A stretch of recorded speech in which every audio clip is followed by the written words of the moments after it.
Hi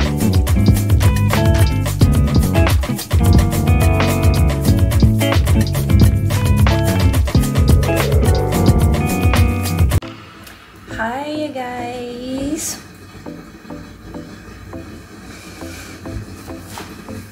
Hi guys, what's up? What's up mga mamshies? Marmirap here with the Gracies, and now today I'll just share you kung ano yung mga everyday needs namin dito sa bahay.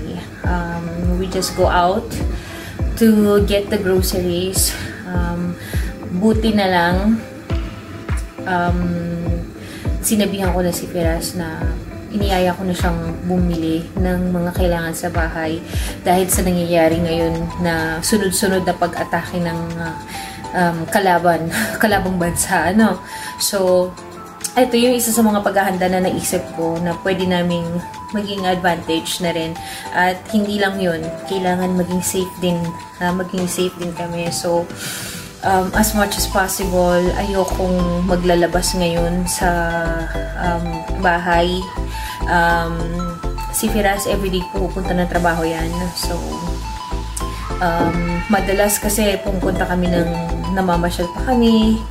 And pupunta pa sa mga kamag-anak, sa mama niya, sa kapatid, and sa ibang mga kaibigan. But, this time, nag-usap kami na wala mo ng mga labas-labas. So, as much as possible, dito lang muna kami sa bahay. And hopefully, everything would be enough na sa pag-atake na to, kasi hindi ko feel na ganun ka-safe. Kahit na napakalayo namin. Kasi andun yung time na naririnig namin yung bombahan talaga. Yung naging atake 2 days ago and kahapon, sa balita lang namin siya nalaman. Kasi yung atake na nangyari is by person. So, umatake yung kalaban through the pager, through the telecommunications. So, nagkaroon ng breach of privacy doon. So, yun yung ginamit ng kalaban para atakihin yung grupo na kalaban nila na nandito sa Lebanon. So, hopefully, everything will be okay this time. Okay? And I'll show you one by one kung ano yung mga kinuha ko, yung mga ginamit ko for the stocks para magkaroon kami for one month. Okay? Say hi, Nana. Hi. Ayan. First, we have gallons para sa mga shampoo, dishwashing, liquid para sa paglinis ng floor. So, we choose to have these gallons of detergents and for cleaning materials and shampoos and conditioner kasi para mas mahaba or matagal yung gap para bumili ulit kami. So, pinili namin yung ganitong way ni Firas kasi unang-una, nasa bundok kami, nasa probinsya kami. We need to go down sa town, sa Alay para mamili ng grocery, which is may mga stores naman dito, kaya lang malayo dito sa bahay. So, kung mapapanood nyo before yung video namin ni Nana, na naubusan kami ng bigas, yung store na binilahan namin is doon pa sa baba.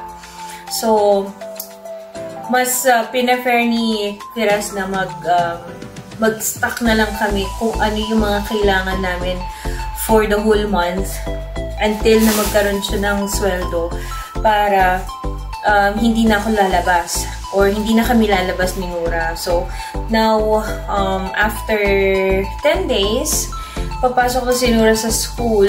So, ako lang ang may iwan dito sa bahay. Si Firas, for sure, lalabas din siya ng lalabas dahil sa work.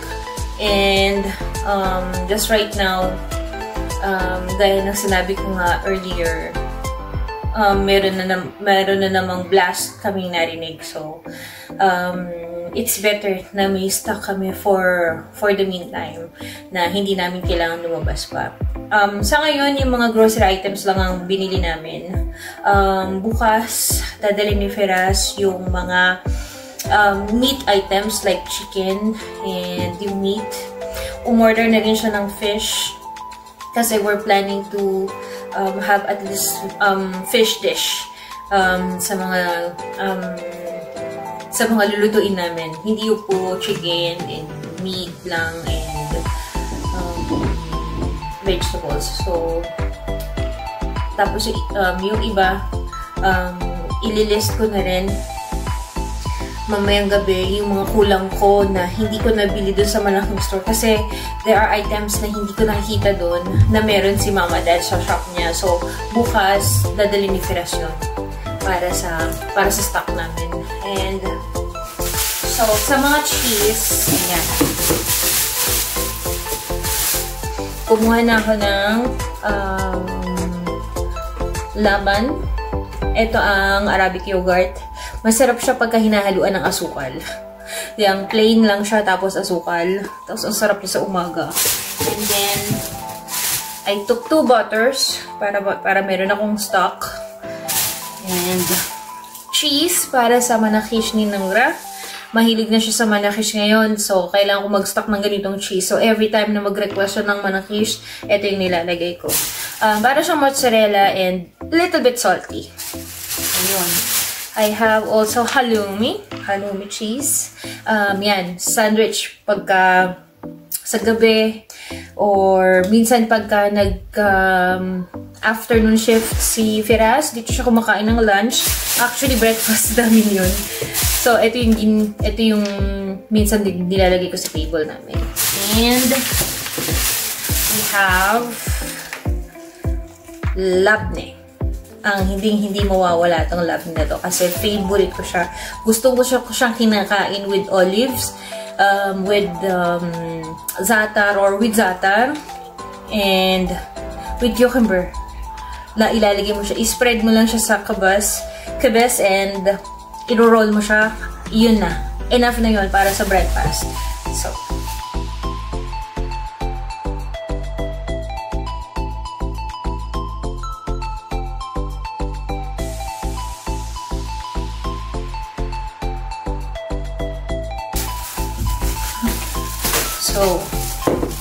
we got candles here and papakita ko sa inyo kung ano yung mga common na hindi pwedeng mawala dito sa pantry ko kasi ito yung mga madalas na ginagamit ng madalian and mga madali ang bisita and yung pinaka-common na hinahanda dito. Kaya kailangan lagi kami may ganito. Alright? And we got this chocolate spread. Actually, my God. Last month, bumili na kami nito. Yung mas maliit lang siya. Kalalagay ko lang siya sa pantry, naayos ko siya, and then suddenly si Nora umakyat dito sa stairs niya, and meron siyang inaabot. Sabi niya, inaabot daw niya itong Nutella, but sa mataas ko kasi siya nilagay. She tried to reach it out, but nahulog siya. So, basag. Hindi namin siya nakain. So, now, si papa niya bumili na naman. No, Nana, what happened to this chocolate? What happened? It go up and it falls. It falls. And then, what happened? It breaks. So, now, sabi ko sa kanya, itatago ko dun sa kabila, dun sa cabinet, para hindi na mabasag. Have my coffee here. Okay, let me put it on my stock. Creamer. Ayan. Kailangan lagi siya meron dyan. Meron kaming laging stock na ganyan kasi yan ang aking buhay kape. So, we have some baking powders and cocoa Kailangan ko niyan. Dahil yan ang ginagamit ko para sa pancake. And some pancake and some pastry na ginagawa ko. Kailangan may stock ko yan. And we still have it here. Tahina. Okay. Now, I need to refill ang aking pasta container. Kumuha ko ng ziti kasi yun ang gustong-gusto ni Norang gamitin pagka nagpepesto ako. It's either spaghetti or yung ziti.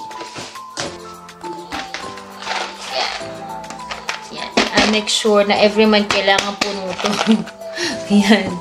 And hindi pa ako kumuha ng ganitong fusilli kasi bihira ko naman siyang gamitin. Hey! What is that? We have invader here. I'm showing them our stock for our 1 month. Eh! Thank you.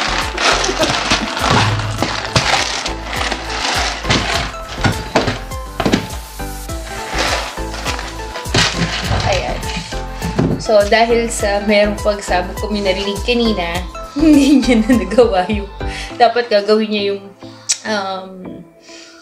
yung heater sa kwarto. Ilalagay na sana niya yung tube para kasi nga malamig sa gabi and si Nana ayaw mag-kumot. Lagi akong gumigising just to check na nakabalot siya ng kumot. So, nag-decide siya na ngayon. Lalagay niya sana yung heater pero hindi nga siya natuloy dahil inaabangan niya yung balita. So, stop muna siya doon. Siguro sa off niya na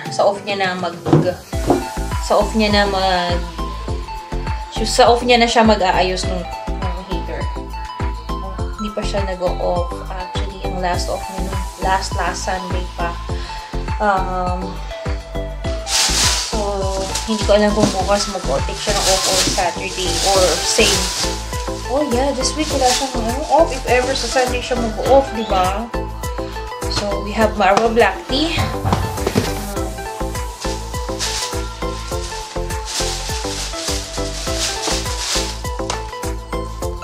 We got cheese. This is a spread. Cheese spread. Gusto ni Nana ito nilalagay sa kubas. Yun lang. And then, yun na yung breakfast niya. And sometimes dun sa bread roll.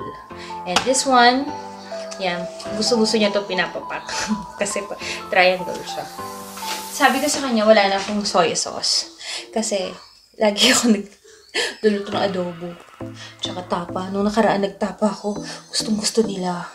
And, yun nga lang, it's my bad. Kasi, first time lang tumikim ng Filipino dish. Hindi ko na-film. But next, itong susunod na kagawa ako, I'll make sure na i-film ko yun. And, yung mga hindi ko nabigyan last time, hindi nakatikim last time, yun ang i-film ko para legit yung reaction nila. So, sabi ko sa kanya, kumuha siya ng isang bote, maliit. Sabi ko, hindi enough yan. Tapos, lumapit yung nag-a-assist dun sa amin. Kasi, dun sa store na yun, kilala na kami. So, sabi nung meron kami doon later. Kung gusto mo, yun na lang. Yun yung pinakamalaki namin. Itong binigay, galon. Kinuha niya kagad, galon. And, nagulat ako. Expensive ang lola. Pinaka-expensive pa yung talaga binigay sa amin.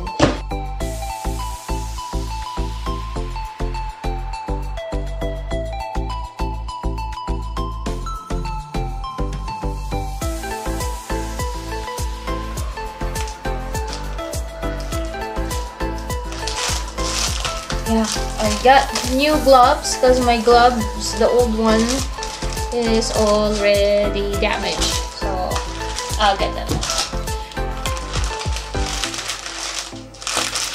I got another stock of scrub.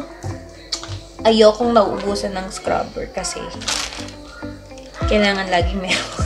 Kasi hindi kong magkuskus.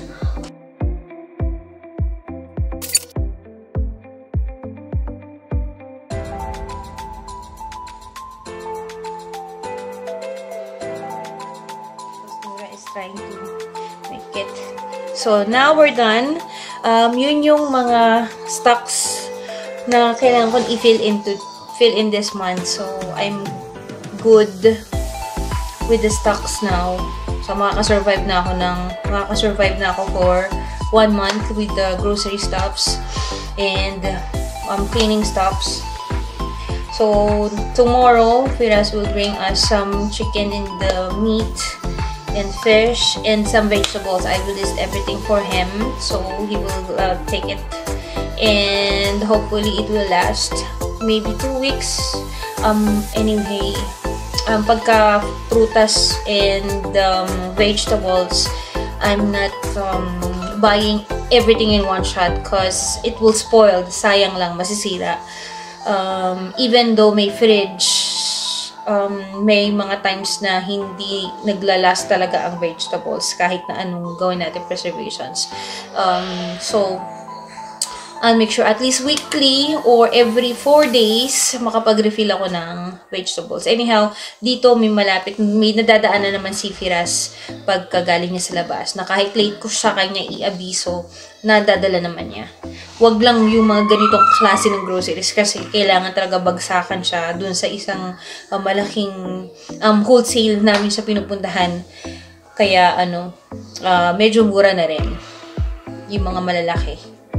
So, next time, umorder si Firas ng 25 kg ng bigas para mag-last siya sa amin. Kasi nakita namin na for a month, siguro ang konsumo namin ng bigas nasa 6 kilos. But now, even though na meron pang natira, kumuha pa rin ako ng 8 kilos. Actually, 4 kilos lang kinukuha ko. Sabi ko nga sa kanya, meron pa. But sabi niya, no, take another one para may extra. So, next month, ganun ulit. Another 8, another 8, another 8. So, let's see kung may makukuha siyang 25 kg or 20 kg or 10. Much better. Okay.